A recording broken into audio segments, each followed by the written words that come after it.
Assalamualaikum warahmatullahi wabarakatuh. Selamat dan semangat pagi anak-anakku semuanya. Gimana kabar kalian hari ini? Semoga sehat ya. Amin.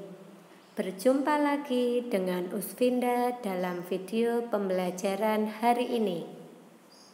Hari ini kita akan belajar di tema 7, subtema 3. Yuk, sebelum kita mulai pembelajaran hari ini, kita buka terlebih dahulu dengan membaca basmalah. Bismillahirrohmanirrohim. Ya, tema 7 yaitu kepemimpinan. Subtema 3, ayo memimpin. Hari ini kita masuk di pembelajaran 3 dan 4 ya anak-anak. Yang pertama itu ada muatan pembelajaran bahasa Indonesia dengan materi mengidentifikasi informasi penting dalam teks pidato. Dalam menyusun teks pidato, kita harus menentukan dahulu topik yang akan dibahas. Jadi langkahnya kalian harus menentukan topiknya terlebih dahulu ya anak-anak. Topik tersebut dapat disebut gagasan pokok. Masih ingat materi gagasan pokok anak-anak? Apa itu gagasan pokok? Ya, gagasan pokok adalah masalah dasar yang menjadi ide sebuah tulisan ataupun cerita. Nah, ada cara-cara menyimak dengan baik jika ada seseorang yang sedang berpidato. Yang pertama caranya adalah harus fokus terhadap isi pidato yang disampaikan. Yang kedua, kalian harus mendengarkan pidato tadi dengan baik. Selanjutnya, mencatat hal-hal penting dalam pidato tadi. Jadi, kalian harus menyiapkan buku dan ballpoint untuk mencatat hal-hal yang kira-kira penting ya anak-anak. Yang terakhir, kalian kemudian menulis kesimpulan dalam pidato tadi. Selanjutnya ada muatan pembelajaran pendidikan kewarganegaraan dengan materi penerapan nilai-nilai gotong royong dalam kehidupan sehari-hari dan penerapan nilai kepemimpinan sesuai nilai Pancasila. Gotong royong itu berarti masyarakat bekerja sama, saling membantu untuk mencapai suatu tujuan tertentu demi kepentingan bersama. Nah, di sini Usfinda memberikan contoh-contoh penerapan gotong royong dalam kehidupan sehari-hari ya anak-anak. Sebenarnya contoh penerapan gotong royong itu banyak sekali. Di sini Usfinda akan memberikan contoh 4 ya. Yang pertama yaitu bekerja bakti dalam membersihkan lingkungan sekitar. Bisa membersihkan selokan, membersihkan jalan, dan yang lainnya. Yang kedua, bersama-sama membangun pos ronda. Yang ketiga, bersama-sama menyiapkan acara peringatan Hari Kemerdekaan Indonesia.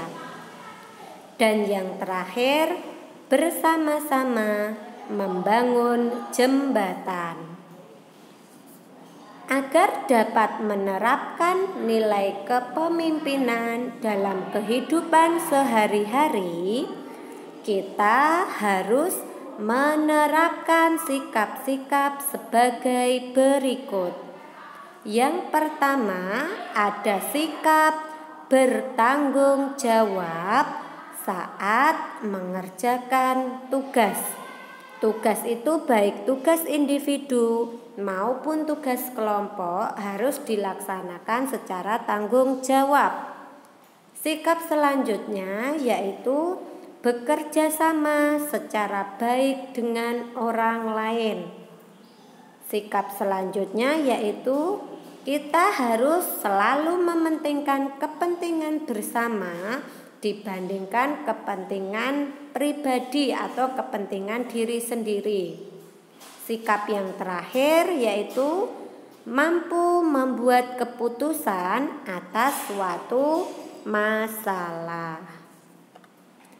Jika kita sudah mampu menerapkan nilai kepemimpinan dalam kehidupan sehari-hari, otomatis akan banyak sekali manfaat yang dapat kita peroleh.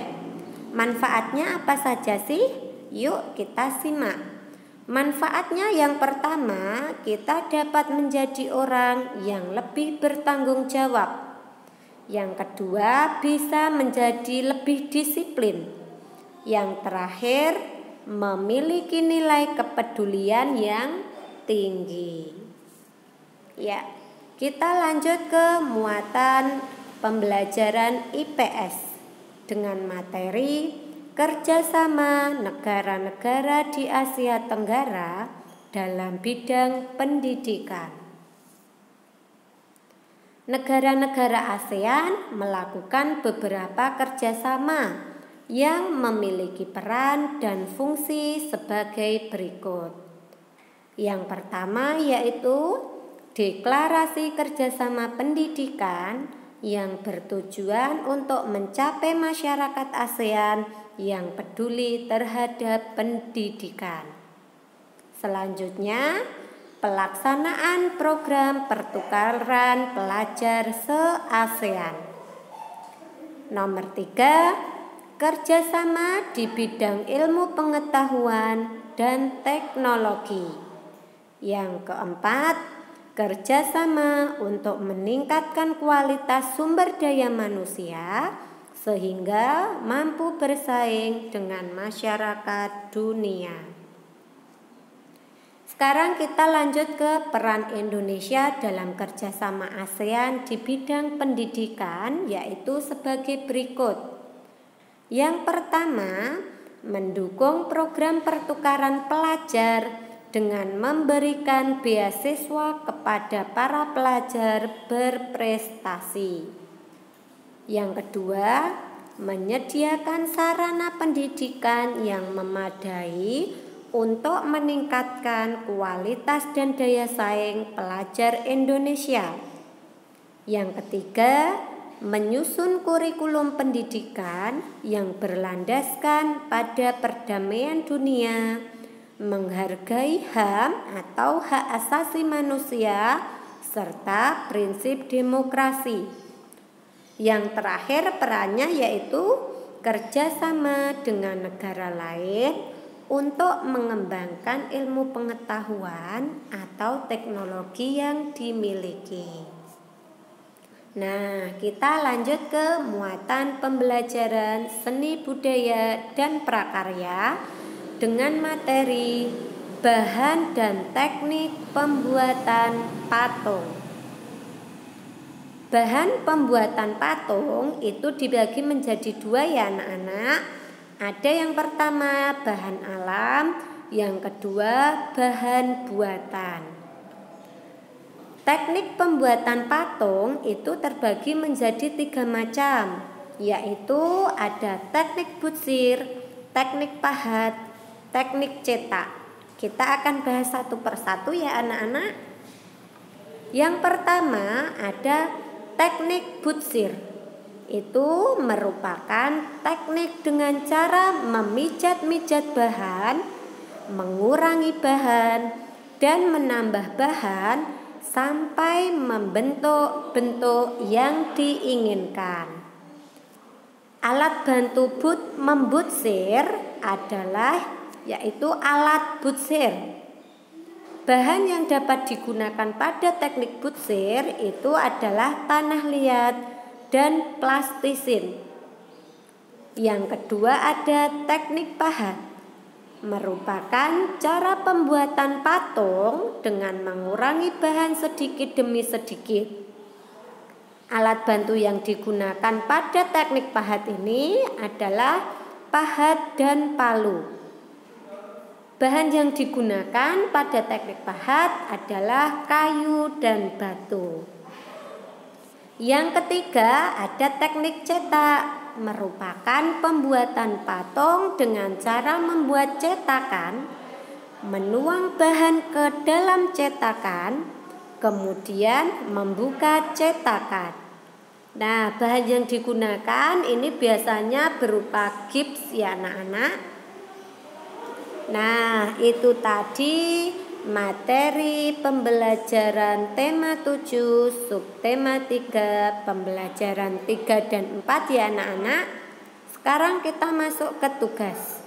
Tugas kalian hari ini, kalian mengerjakan halaman 167, muatan SBDP. Seperti biasa, dikerjakan di kertas folio, diberi nama, nomor, kelas, dan mata pelajarannya ya anak-anak. Tetap semangat anak-anakku. Usfinda akhiri. Assalamualaikum warahmatullahi wabarakatuh.